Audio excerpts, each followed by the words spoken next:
Mga kapatid, magandang araw po. Kumusta po kayo? Dito pa tayo sa Diocese of Butuan at bibisita tayo mamaya sa Panabo, Davao City po. At ngayong gabi po yan, ngayong hapon, mga after sa misa nila 3 to 4, magsimula na yung talk natin. At excited na po tayo. First time natin makapunta sa lugar sa Panabo, Davao City. Kumusta po kayo? Nandito tayo sa Diocese of Butuan.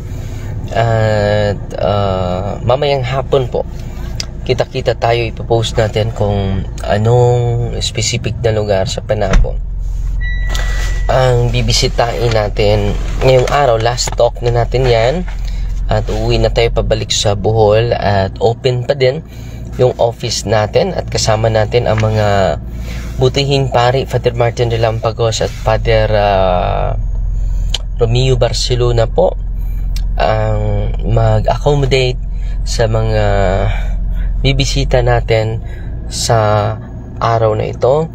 At pasalamat tayo sa mga kasama nating pari na very supportive sa pag-alay ni Kristo sa ating mga mahal sa buhay na bibisita, mga mahal na kapatid na bibisita sa ating office. Before ako mag-share sa inyo sa mga karanasan namin dito sa Diocese of Butuan, pasalamat po tayo kay Bishop Cosme Damian Almidilla, taga Bohol po yan, at sa ating parish priest sa kagabi doon sa San Antonio de Padua Parish Chapel, Mission Station, sa mga Order of Carmelites. Sila si Father Pablo Ramirez, Father Noel Rosas, kasama natin kagabi. At ang daming mga tao sa San Antonio Chapel, at si Brother Cirino, ating chapel leader doon, at sa buong mga kapatid natin na present doon kagabi.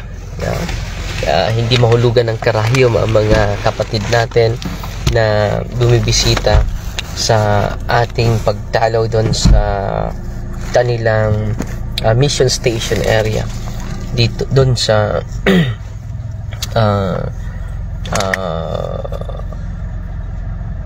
anong lugar yun? Sa San Antonio Chapel, Agusan sa San Franz po. Ang daming tao po, no? Ang dami talagang tao na uhaw sa katotohanan po.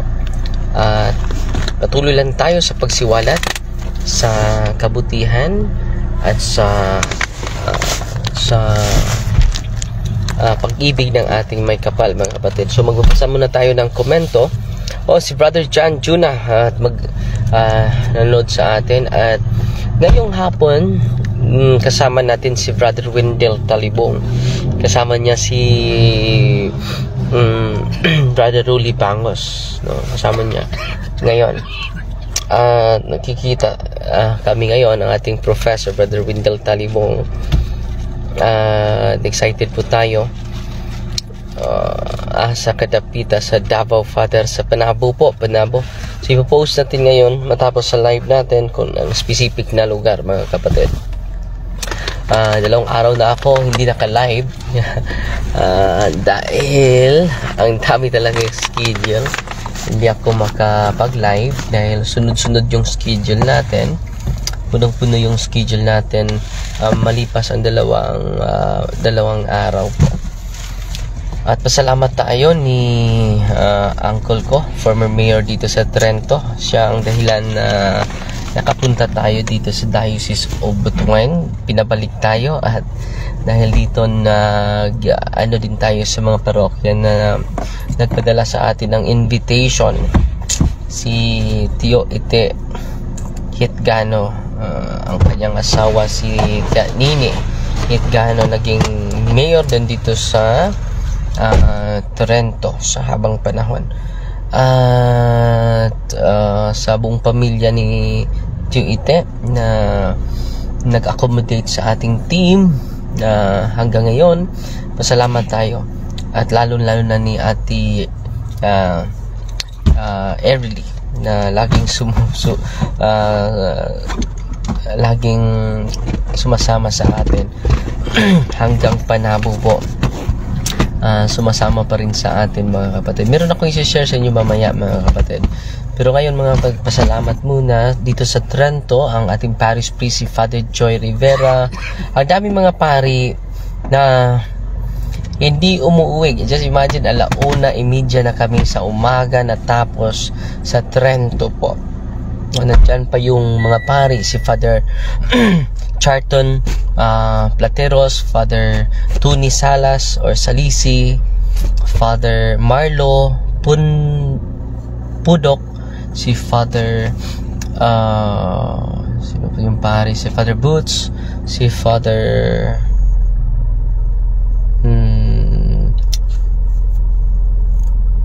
Father Buboy Sarabia, at si Reverend Jose. So hindi sila umuwi, kasama ko, naghihintay matapos yung talk natin. So kita natin yung mga pari ay interesado sa topikong ito, sa ministering Kristong ito na hindi ko natutunan talaga sa seminaryo. So hindi natin mapigilan yung mga pari na handang very attentive sa pakikinig sa katotohanan patungkol sa ating ministry na iniwan ni Kristo sa ating inang simbahan po. So, salamat ako sa mga kaparian dito sa Trento at sa ibang mga parokya na sumasalubong sa ating pagbisita sa mga panahon na ito. At yung classmate ko din sa Panabo, Father Juniel Pulikit, naghihintay sa atin doon sa Davao po. Salamat po, Father Juniel, at kita-kita tayo mamaya, mga kapatid, sa classmate ko. At sa lahat ng mga tao na nag-accommodate sa atin sa mga parokya na dinaanan natin, maraming salamat po. At sa mga tao na kita ko kagabi, lalo na sa ay grabe ka interesado, uhaw na uhaw ang mga tao sa ministry ng ating Panginoong Hesukristo, mga kapatid. At ngayon, mga kapatid, may i-share ako sa inyo, but before that, magpili tayo, magbasa muna tayo ng mga komento, mga kapatid. Si Chica Modular, good morning, Fads. Si Kristituto Rosales Palaran, nanood sa atin. Si Jesper Grace Madrazo, sabi niya, amping dre, salamat sa pag-visit diriya sa Agusan. Sana makabalik pa ka diriya poon. Keep safe and God bless always. Salamat din, kapatid. At okay, mag-alala, kahit malayo tayo, nandito namang Facebook, nandito namang YouTube, so magkasama pa rin tayo sa pamagitan ng YouTube channel. Pag-subscribe ninyo sa YouTube channel natin at pagbahagi nito sa mga kasamahan natin, sa family circle natin, sa mga circle of friends natin, para maabot natin ang bawat isa. So na-touch po ako sa mga kasamahan natin sa pananampalataya dahil yung mga ordinaryo na mga tao ay natuto. Mga driver sa tricycle, mga driver sa habal-habal, nandun kagabi. Mga ordinaryong mga mamamayan na tuwang-tuwa at excited makikinig sa salita ng Diyos. At sabi ko sa kanila, kung natutuwa kayo sa pagparito ko, doble yung tuwa natin dahil napaparito po si Kristo para sa iyo at para sa akin. Siya po ay higit pa sa akin.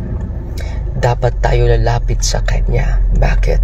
Higit pa siya kay Father Darwin, higit pa siya kay Father Joy Rivera, higit pa siya kay Father Pablo, higit pa siya kay Father Noel.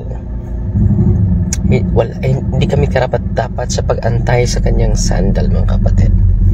Saan ba natin makukuha, makakamtan, matatanggap si Kristo, mga kapatid? Yan ang pinaka-importanting tanong sa mga sakramento po. Lapit kayo sa sakramento po. Lapit kayo sa sakramento po. Dahil nandyan po si Kristo, lahat ng mga pari po ay maka-administer ng sakrament. Kung ilalagay lang namin sa aming isipan at puso yung delegation of power from Jesus Christ to us, sa mga pari, mamatay tayo sa tuwa. Mamatay tayo sa tuwa. So yung mga pari lang ang makapagbigay ng mga sakramento, mga kapatid. So kung may mga pari sa parokya ninyo, yan po ay palatandaan na inibig ka ng Diyos. Yan po ang palatandaan na minahal tayo ng Diyos. Dahil meron tayong kaparian sa ating parokya. Pinadalhan tayo ng Diyos na kanyang tagapaglingkod, kanyang disipulo, en persona Christi po. Hindi basta-basta yung kapangyarihan na tanggap ng mga kaparian. Sila lang ang makapagtawad ng kasalanan. Sila lang ang makapag-transform sa ordinaryong tinapay to real flesh, real blood of our Lord Jesus Christ, no? So every time makakita ka ng pari, pasalamat sa Diyos. Thank you, Lord, for loving me. Thank you, Lord, for embracing me. Thank you, Lord, for your mercy and compassion. Every time makakita ka ng pari, yan po ay visible manifestation of His great love, no? That's pamagitan ng pari, maibigay sa pari sa inyo ang ating Panginoong Hesukristo. Literal, sacramentally, matanggap natin ang ating Panginoon. So, dun mo mauunawain ang sinabi ni Kristo na I will abide you until the end of the world. Ay, salamat pala sa mga nagpapadala ng mga stars. Sumaabot na kung nandun ako sa kwarto ko, nakauwi na tayo, i-recognize ko yung nagpadala ng mga stars natin, pero ngayon hindi ko makita. Pero makita ko ang total 1,890 po, almost 2,000 na po yung pinadala ninyo ng mga stars. Maraming salamat po at malaking tulong po ito sa pagpatuloy ng evangelization natin kasama ang buong pwersa sa Catholic Faith Defenders po sa buong mundo, po. Yung isang araw nandun po tayo sa Prosperidad at nakabisita tayo, doon tayo kumakain sa pamilya Gonzaga, family Gonzaga ni Ate Eva Gonzaga at Brother Nestor Gonzaga, at meron silang isang anak. Doktor yung anak nila, si Shahara, Dr. Shahara Gonzaga. Si Dr. Shahara Gonzaga may iniindang karamdaman, mga kapatid. Hindi siya makapaglakad ng maayos. At sabi niya, Father, pwede ipag-pray niyo po ako. Sabi ko sa kanya, go to the sacrament, ha? After reciting the prayer of the church. I am using the prayer of the church, not my own prayer. At ginagamit ko yung sacramentals of the church, not my own sacramentals. Dapat i-promote natin yung sacramentals ng simbahan, hindi maggawa tayo ng ating sacramental. So, yung kanyang paa, nilagyan ng holy oil at pinipray natin yung prayer ng simbahan in the name of Jesus. Nandyan sa aklat ni Father Sikia per Catholic Handbook Deliverance Prayer. In the name of Jesus, break the seal na consecration. Kung lumapit kayo ng mga albularyo airnaws natin, I break the seal na consecration of I break the seal na consecration upon Dr. Shahara Gonzaga and go immediately and directly to the foot of the cross. So, pinag-pray natin sa prayer ng simbahan. Hindi niya ang sakit ng kanyang kanyang paa, hindi niya matuwid yung paa niya, hindi niya ma-straight yung paa niya. Masakit. After praying the prayer of the church and using the holy and exercise oil and holy water, alam nyo, umiyak si doktora, mga 2 weeks yung iniindang niyang karamdaman. Parang na-slide siya Parang 2 weeks yung iniindan niya na karamdaman. At sinabihan ko yung tatay, si Brother Nestor, you can do deliverance to your daughter, you can do deliverance to your house as long as you receive Jesus through the sacrament, because sacraments are instituted by Jesus Christ, not instituted by Father Darwin. Ang nangyari mga kapatid, umiiyak siya sa harapan ko. So bakit ka umiiyak, Dok? Sabi niya, nawala na ang sakit. At tinanong ko kanina yung best friend ng nanay na ni Ate Eva, si Ate Janet, nandun kagabi. Kumusta ni si Doc Shahara? Sabi niya, Father, completely healed na po. So, tingnan nyo kung na pinagaling siya sa Diyos sa pamagitan ng sacramentals ng simbahan, lalong-lalo na sa sacrament of Jesus Christ. Sacraments are instituted by Jesus Christ. Grabe. No? Minsan, hindi minsan, tayo ay walang tiwala Maliit yung tiwala natin sa sakramento ni Kristo. Mas malaki pa yung tiwala mo sa habak mo. Malaki pa yung tiwala mo sa occult practices mo. So sa orasyon mo, malaki pa yung tiwala mo sa mga anting-anting mo. Pero kung makatikais tayo, totoo yung sinabi ni Kristo, you can see greater than this, Nathaniel, if you follow me. No? If you follow me. So ngayon mga kapatid, I hope we will follow Jesus 100% because we follow Jesus partially. Pero kung ibibigay natin ang ating sarili sa Panginoon, we will enjoy all many blessings because we completely offer ourselves to Him. Amen? At maraming salamat sa mga nagpadala ng mga stars. Umaabot po tayo ng 2,000. Oy, wow, amazing. 2029, no? So, maraming salamat sa inyong generosity po sa pag-share ng mga stars. At babasahin ko po ito kung nandun na tayo sa ating